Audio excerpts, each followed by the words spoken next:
आज मैं आपके साथ शेयर करूंगी पोटैटो वेजेस की रेसिपी। ये बहुत ही टेस्टी बनते हैं। इससे पहले मैंने बेक किए थे, आज मैं फ्राई करने बताऊंगी कैसे बनते हैं। सबसे पहले आप मेरे चैनल को सब्सक्राइब कर लें, मेरी वीडियो एंड तक देखें ताकि आपसे कोई चीज़ मिस ना हो जाए। चलिए रेसिपी स्टार्ट करते हैं। पोटैटो वेजेस के लिए सबसे पहले मैं आलू काट लेती हूँ। 3 अदद मैंने आलू लिए, इनको मैं काट लेती हूँ। ये छिलके समेत काटेंगे आलू।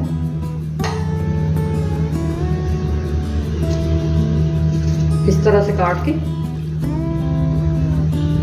लंबाई में इस तरह काट लेंगे।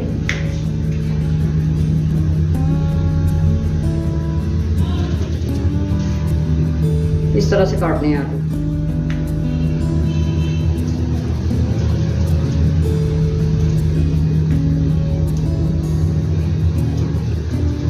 आलू मैंने काट लिए। अब मैं आलूओं को बॉईल करूंगी। पानी मैंने चूल्हे पे रखा हुआ है बॉईल होने के लिए। पानी हमारा बॉईल हो चुका है। अब मैं पानी के अंदर आलू डाल दूंगी। आलूओं को 4 से 5 मिनट बॉईल करेंगे, ज़्यादा नहीं बॉईल करना। आलूओं को मैंने 5 मिनट बॉईल कर लिए। अब मैं आलूओं को पानी से निकाल लेती हूँ।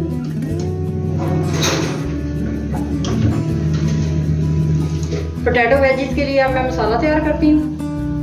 मैदा लिया है मैंने 4 टेबल स्पून, ये ऐड कर देंगे प्याले में। 1 टेबल स्पून चावल का आटा।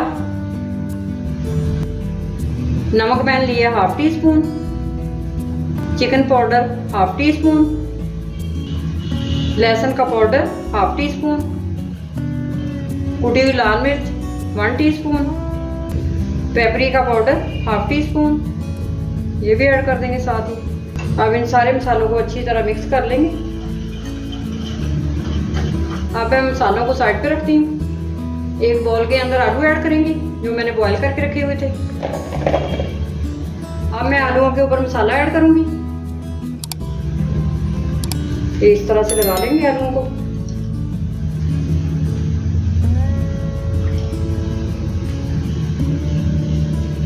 अब मैं आलूओं के ऊपर पानी डाल दूंगी 3 से 4 टेबल स्पून।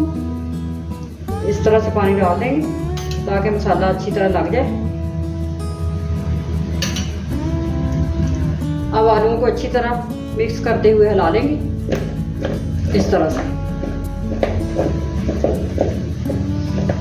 अब मैं दोबारा से थोड़ा सा मसाला ऊपर और लगा देती हूँ। ये सारा मसाला मैंने आलूओं के ऊपर डाल दिया। अब दोबारा से पानी थोड़ा थोड़ा करके लगाएंगे। अब मैं आलूओं को अच्छी तरह मिक्स कर लूंगी।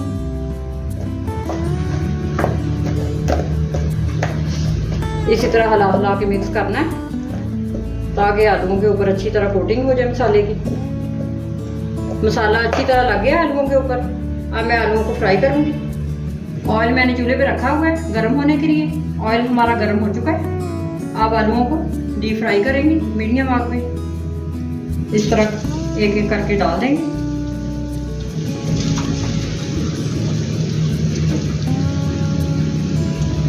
अब मैं आलूओं को हिला के अच्छी तरह गोल्डन कर लूंगी।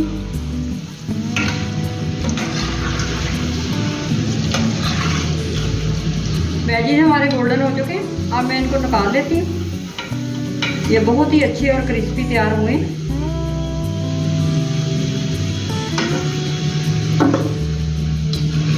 दूसरे में इसी तरह फ्राई कर लूंगी। पोटैटो वेजिस हमारे तैयार हैं। ये बहुत ही क्रिस्पी और क्रंची बने। ये मैं आपको दिखाती हूँ फोक की मदद से। ये देखिए, आप इस रेसिपी को ज़रूर ट्राई करें, ज़्यादा से ज़्यादा शेयर करें, मेरे चैनल को सब्सक्राइब करें।